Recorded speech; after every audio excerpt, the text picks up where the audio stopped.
Hi guys, నేను మా అమ్మ వాళ్ళ ఇంటికి వచ్చిన. ఇంకా కర్రెగున్నావు అని అంటున్నారు కదా. తప్పు నాది కాదు, మా అమ్మలది. మా అమ్మది కూడా కాదు, మా తాతది. మా తాత మొక్కం చూపిస్తా చూడుర్రి.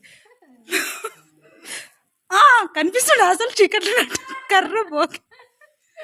తాత ఇక్కడ టర్నింగ్ ఇచ్చుకో మొక్కాన్ని జిడిగించా. మా తాతది తప్పు.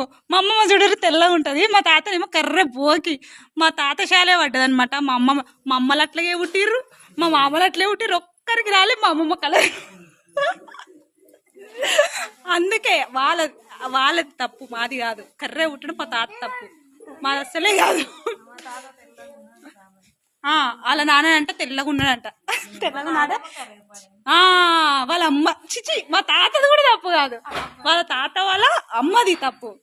పేరేంటే లింగమ్మ కదా, లింగమ్మది తప్పు కర్రెగా పుట్టడం. సాహస్ ఇట్రా, అర్థమైందా? నా తప్పు కాదు. కర్రె ఉన్నావు అని కామెంట్ చేయదు, అర్థమైందా?